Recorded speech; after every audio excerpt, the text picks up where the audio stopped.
ஒரு பொண்ணு வயசுக்கு வந்துட்டா, சடங்கு முடியிற வரைக்கும் 15 நாளைக்கு எந்த ஆணோட முகத்தையும் பார்க்கக்கூடாது. கண்ணம்மா ஸ்கூலுக்கு போம்போதே வயசுக்கு வந்துர்றா. ஸ்கூல் பிள்ளைங்க 3 பேரு வீட்டுக்கு கொண்டு வந்து விடுறதுக்கு வராங்க. அந்த கண்ணம்மாவோட அப்பா ஜமீன்தார் கேட்கிறாரு, "எந்த ஆணோட முகத்தையும் நீ பார்க்கவே இல்லல்ல?" அந்த வீட்டு பாட்டி கேட்கறாங்க, "எந்த ஆம்பள மூஞ்சியும் நீ பார்க்கலல்லம்மா?" அப்படின்னு. அந்த கண்ணம்மா தான் வீட்ல வேலை செய்ற கீழ் ஜாதி பையன் பாரதியோட முகத்த மேல் நோக்கி பார்க்கிறா.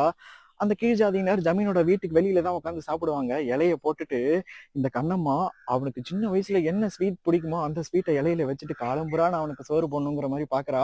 இவன் கீழ் ஜாதிங்கிறதுனாலயே விலைக்கு போறான்.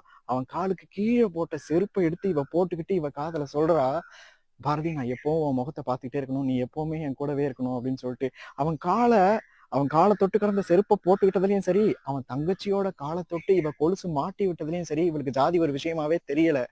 அப்பா அப்பா என் மேல வச்சிருக்கிற பாசத்துக்கு இந்த ஜாதி வெறியெல்லாம் ஒரு தூள் தூளா நொறுங்கி போயிடும்னு அவ சொல்றா. ஆனா அவங்க அப்பா வேற ஒரு சம்பந்தம் பாக்குறதுக்கு மாப்பிள்ளைய வர வச்சிடறாரு. அன்னைக்கு ராத்திரி இவ தனியா வரா. பாரதி எனக்கு இந்த மாதிரி சம்மந்தம் ஆக போகுது, நீ ப்ளீஸ் என்ன எங்கேயாவது போயிடலாம், நம்ம கல்யாணம் பண்ணிக்கலாம் அப்படின்னு சொல்லி கெஞ்சுறா. ஆனா அவன் எதுவுமே சொல்லல. மறுநாள் சம்பந்தம் நடக்குது.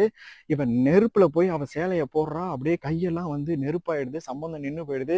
அந்த காயத்துக்கு மருந்து போட பாரதி வரான். இவ சொல்றா, சம்பந்தத்தை நிறுத்துறதுக்கு எனக்கு வேற வழி தெரியல, சம்பந்தம் நின்னு போன சந்தோஷத்துல எனக்கு இந்த காயத்தோட வழி தெரியல அப்படின்றா. ஏன் இப்படி பண்ணேன்னு அவன் கேட்கறான். அதுக்கு சொல்றா, உன்னை தவிர வேற ஒருத்தவனை ஏத்துக்க முடியலன்னு கையை எரிச்சுக்கிட்டேன், வேற ஒருத்தவனை ஏத்துக்கிட்டு தான் ஆகணும்னு ஒரு விதி இருந்தா நான் என்னையே எரிச்சுப்பேன்னு சொல்றா. பாரதி அழுது ஒரு கண்ணீர் சொட்டு வந்து அந்த காயத்துல விழுது. அதை துடைக்க போறான். அவ சொல்றா, இது வரைக்கும் நீ போட்டது மருந்து இல்ல, இந்த கண்ணீர் சொட்டு இருக்குல்ல இதுதான் மருந்துன்னு சொல்லிட்டு ஏஞ்சி போயிடுறா. இதுக்கு மேல இவங்க கிட்ட சொல்லி புரிய வைக்க முடியாதுன்னு ஒரு நோட்டை எடுத்து எழுத ஆரம்பிக்கிறா. பிரியமான பாரதிக்குன்னு எனக்காக ஒரு சொட்டு கண்ணீர் விட்டானேன்னு சொல்லி அவனுக்காக 3 சொட்டு கண்ணீர் விடுறா. அந்த பாரதிங்கிற பேரு மட்டும் அதுல அழிஞ்சு போயிடுது. அவங்க அப்பா வந்து அந்த நோட்டை வாங்கி பாக்குறான். இது யாரு பேரு அழிஞ்சிருக்குன்னு சொல்லி சண்டை போடுறான். அந்த வீட்டு பாட்டிக்கு நெஞ்சு வலி வந்துருது. உடனே கல்யாணம் பண்ணி ஆகணும்னு அவங்க அப்பா முடிவு பண்றான். வாழை மரம் கட்டுறதுக்கு பாரதி தான் வந்து நிக்கிறான். அப்ப வந்து எட்டி பாக்குறா. ஸ்பீக்கர் கட்டும்போது எட்டி பாக்குறா, தோரணம் கட்டும்போது எட்டி பாக்குறா, சமைக்கும் போது வந்து எட்டி பாக்குறா. இப்பவாச்சும் சொல்லு பாரதி, நம்ம எங்கேயாவது போய் பொழைச்சிக்கலான்ற மாதிரி அவன் வீட்டுக்கு போயிடுறான். அவனோட தங்கச்சி வரா மருதாணி எடுத்துக்கிட்டு, எங்க அண்ணன் உங்களுக்கு பிடிக்குமேன்னு மருதாணி கொடுத்து விட்டுச்சு அப்படின்னு சொல்றா. அவ நான் அழுது அழுது எனக்கு உடம்பெல்லாம் செவந்து போச்சு, எனக்கு மருதாணி வேணான்னு சொல்றா. சொல்லிட்டு அவளோட கைய பாக்குறா. அவன் அண்ணன் பேரை அவ பச்சை குத்திருக்கா பாரதின்னு.